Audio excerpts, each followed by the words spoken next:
moment, and I believe it is not only apropos to the things that Pastor Benny was sharing and the level of ministry that he was dispensing, but I believe it is significant in a very practical way, because I believe with all of my spirit that this week the Spirit of grace wants to take us somewhere. I believe God is desiring to get his church globally to a certain place, not geographically, but spiritually. And when I had the privilege on yesterday of sharing at the great Love World Convention Arena, when I was standing there, Pastor K, I saw an advert. I saw a piece of material that talked about 5 days of destiny.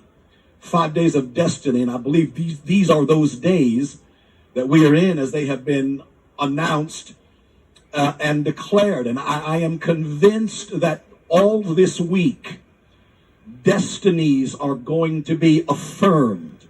They are going to be confirmed. I believe some will be corrected. Destinies will be corrected. I believe things will be brought to fruition, because I am certain, as Pastor Benny was sharing, that the Spirit of God is wanting to bring his people to a level of not only understanding, but a level of moving with him in cooperation with his plans and purposes in these last days. And so I want you to go with me to Genesis 22. I want to begin reading there because the Spirit of grace impressed this upon me very strongly as I was inquiring of him what my part would be. And I'm always amazed at how the thread of the Spirit amongst these brethren always ties things together. And even though we do not converse or dialogue or talk about what we shall share, the Spirit of God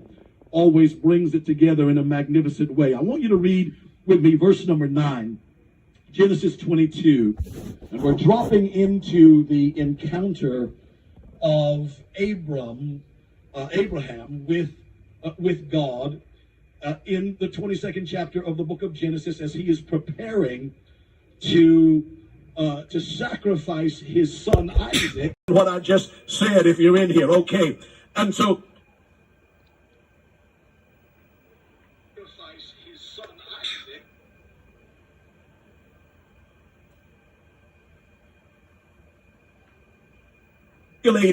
This word "know" means to ascertain by seeing, or something seen or demonstrated as an action that causes or releases something else. So when God says, "Now I know," he's not saying, "Now I have found out something about you, Abraham." He is saying, in essence, "Now by your action, you have released me to get involved. You have actually released me to begin to perform what I have purposed. Now I know that you reverence or fear God, since you have not withheld your son, your only son, from me." Then Abraham lifted his and looked, and there behind him, everybody say there behind him, also important, there behind him was a ram caught in a thicket by its horn. So Abraham went and took the ram and offered it up for a burnt offering instead of Isaac his son. And Abraham called the name of the place, "The Lord will